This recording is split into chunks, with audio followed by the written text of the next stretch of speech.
আমাকে একটা কথা বলবে? আমার মানে মাথায় কথাটা অনেকদিন ধরে ঘুরছে। কি গো? বাচ্চারা খাবার চিবিয়ে কেন খায় না? ছেলের বেলাতেও দেখেছি, যখন ছোট ছিল মুখে দিতাম ফট করে গিলে না। আরে চিবিয়ে খা সোনা, চিবিয়ে খা, চিবিয়ে না খেলে হয় না, চিবিয়ে খেতে হয়, কিছুতেই শোনে না। ওই যখন এটি কট করে খেয়ে না, কেন ওরা চিবোতে পারে না? মানে জানে না নাকি? বলছি সব বাচ্চাদের কিন্তু এই জিনিসটা নয়। এটা কিন্তু কিছু কিছু বাচ্চা আছে চিবিয়ে খায়। এটা তুমি যেটা বললে এটা ঠিকই, বেশিরভাগ বাচ্চারাই কিন্তু ছোট বয়সে গিলে খায়, দেবার সাথে সাথে গিলে খায় না। এর পেছনে অনেকগুলো কারণ আছে, তাহলে আমি বলি শোনো কারণ। এই দেখো, যখন একটা বাচ্চা ছোট থাকে, সে ছোট বলতে 6 মাসে মানে অন্নপ্রাশন হয়ে যাওয়ার পর থেকে 1 বছর, 1.5 বছর, 2 বছর, এমনকি ওই হ্যাবিটটা তাদের থেকে যায় 4-5 বছর বয়সেও তাই করে, যে ওদের না খুব ভাত গলিয়ে নরম করে তারপর মায়েরা খাওয়ায়, না গলায় আটকে যায় যদি শক্ত থাকলে। যার জন্য ওদের হ্যাবিটটা কি হয়, ওই যে নরম ভাতটা দিয়ে দেওয়া হলো ছোট্ট থেকে, ওরা সহজেই ওটা গিলে নিতে পারে। ওই হ্যাবিটটা ওদের বজায় থেকে যায়, যে মানে ভাত মুখে গেলেই ওরা আর চিবোনোর কোনো চেষ্টাই করে না। ওই যে ছোট থেকে দেওয়া হয়েছে আর গিলে নিয়েছে, সেই হ্যাবিটটার কারণে ওরা বড় হলেও সহজে কিন্তু চিবোতে চায় না। এটা 1 নম্বর কারণ। তোমাকে কয়েকটা কারণ বলছি। দ্বিতীয় কারণ হলো, ওদের চিবোনোর দক্ষতাটা এখনো পুরোপুরি গড়ে ওঠেনি। যে চিবিয়ে যে খায়, ছোট বাচ্চাদের কি হয়, চোয়ালের যে পেশি এটা আর চিবোনোর যে ক্ষমতা, এই সমন্বয়টা এখনো গড়ে ওঠেনি। যার জন্য নরম খাবার পেলে ওরা কি করে, ও চিবোতে চেষ্টাই করে না, কট করে গিলে ফেলে। কে চিবোয়? চিবোতে গেলে আবার বাচ্চা তো চোয়ালগুলো ব্যথা করে যদি, এই ভয় চিবোয় না।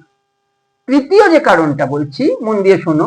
বাচ্চারা কি করে, অনেক সময় খেলা করছে, ডাকলে বা তাদের মায়েরা ডাকলো, খেতে আয় সোনা, খেতে এসো, দিয়ে তাড়াতাড়ি করে তাকে খাইয়ে দিচ্ছে, কিন্তু খাবার দিকে কিন্তু তার মনে নেই।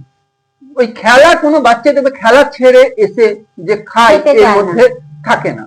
ও দেখবে এই খাবার মতন এই কঠিন কাজটা, এই ঝামেলার কাজটা যত তাড়াতাড়ি মিটিয়ে ফেলি তত ভালো, দিয়েই খেলতে ছুটবো। ওই জন্য মুখে দেওয়া মাত্র ওই চিবিয়ে সময় নষ্ট করবে, দরকার নেই, কট করে গিলে ফেললো। যে খাওয়াটা তুমি 10 মিনিটে খাওয়াবে, সেই খাওয়াটা ওরা 3 মিনিটে খেয়ে নেবে, দিয়ে খেলতে ছুটলো। এই কারণের জন্য ওরা কিছুতেই, আর ওই ছোট থেকে হ্যাবিটটাও গড়ে উঠেছে, ওরা কিছুতেই চিবিয়ে খেতে চায় না, ওরা গিলে ফেলবে। পরের কারণ তোমাকে আরেকটা বলছি, পরিবারের অনুকরণের অভাব। মানে যখন বাচ্চাদের খাওয়ানো হয়, সাধারণত মায়েরা কি করে, আগে রান্নাটা করে নিয়ে বা রান্না একসঙ্গে হলো, তখন ওই তাদের আগে খাইয়ে দেয়, পরে কিন্তু বড়রা খায়। আর বড়রা যখন খায় তখন কিন্তু বাচ্চারা কি করে, হয় ঘুমোয়, নয় নিজের মনে খেলা করে।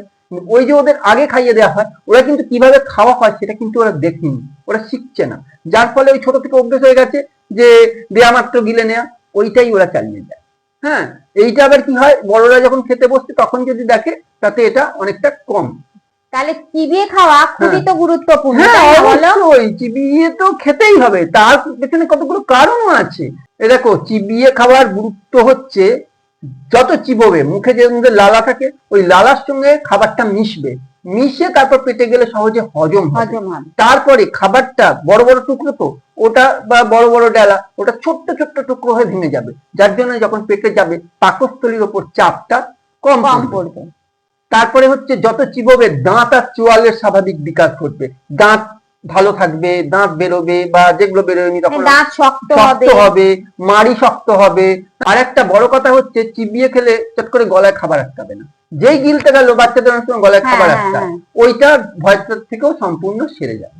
তাহলে বাচ্চারা যাতে চিবিয়ে খায়, তার জন্য কি করা উচিত, যাতে ওরা মানে প্রত্যেকটা খাবার চিবিয়ে খায়? বলছি দেখো, প্রথমত যেটা করবে, বাচ্চা যখন ছোট থাকে ওকে ধীরে ধীরে খাওয়া। ধীরে ধীরে বলতে, খা শিগগিরি খা, এই করতে যাবো ওই করতে যাবো, আমার কাজ আছে, করলে চলবে না। তোমার বাচ্চাকে খাওয়াতে যদি 1/2 ঘন্টা সময় লাগে, তোমাকে 1 ঘন্টা হাতে সময় নিয়ে আসতে হবে। বাচ্চা তো উঠে পালিয়ে যেতে চাইবেই, সেটা করতে দিলে হবে না। বাবা খাও, ধীরে ধীরে খাও। ওই ধীরে ধীরে খাও কথাটা তাকে যত শেখাবে, তত ও আস্তে আস্তে ধীরে ধীরে খাওয়ার চেষ্টা করবে। আর কট করে গিলে নিলে ধীরে হবে না, তখন তাকে আস্তে আস্তে চিবিয়ে খেতে হবে। এটা একটা গেল। আরেকটা হচ্ছে, বয়স অনুযায়ী তাকে খাবার দিতে হবে।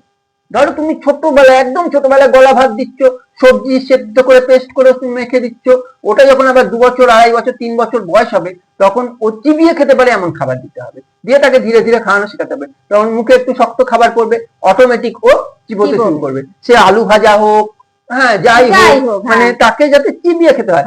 তখন আরেকটু বড় হবে, আরেকটু শক্ত খাবার দিতে হবে, অটোমেটিক ও বাধ্য হবে তখন চিবিয়ে খেতে। আর একটা ব্যাপার হচ্ছে, নিজে নিজে চিবিয়ে খেতে হবে কি করে সেটা শেখাতে হবে। ধরো বাচ্চারা যখন একটু বড় হবে না, একটা নিয়ম আছে, বাড়ির যে সদস্যরা যখন টেবিলে খেতে বসলো, ধরো একসঙ্গে অনেক বাড়িতেই একসঙ্গে খায়, তখন না ওই 3 বছর 3.5 বছর বয়স হয়ে গেলে তখন আর একদম আলাদা খাওয়ানো যাবে না। তখন ওকে ওই সবার মধ্যে খাওয়াতে বসতে হবে। তখন ওর শিশুরা ভীষণ অনুকরণ প্রিয়, বড়রা কিভাবে খাচ্ছে সেটাও দেখবে। ওই যে মুখ নেড়ে চিবিয়ে চিবিয়ে মুখে রেখে খাচ্ছে, ও তখন শিখে যাবে যে কিভাবে মুখে রেখে চিবিয়ে খেতে হয়। আর যে খাওয়াচ্ছে, যখন খাওয়াচ্ছে তখন মাঝে মাঝে কিছু খেয়ে তাকে দেখাতে হয়, দেখো বাবা, দেখো মা, আমি এইভাবে খাচ্ছি বলে তার সামনে চিবিয়ে চিবিয়ে খেতে হবে। ঠিক বাচ্চা তখন চিবিয়ে খাওয়া শিখে যাবে। আর একটা কথা, বড় হলেও যদি বাচ্চা চিবিয়ে না খায়, সেক্ষেত্রে তখন কিন্তু ফেলে না রেখে তখন দাঁতের ডাক্তার বা শিশু রোগ বিশেষজ্ঞ কোনো চিকিৎসকের সঙ্গে অবশ্যই যোগাযোগ করতে হবে, তাদের পরামর্শ নিতে হবে যে শিশুর কোথায় সমস্যা হচ্ছে। মানে ওটা কিন্তু বললাম যে 5 বছর 6 বছর বয়স হয়ে গেলেও যদি চিবিয়ে না খায়, তখন কিন্তু অবশ্যই ডাক্তারের সঙ্গে যোগাযোগ করাটা জরুরি। অনেক কিছু জানা হলো তোমার থেকে, কত কিছু জানি না বলো।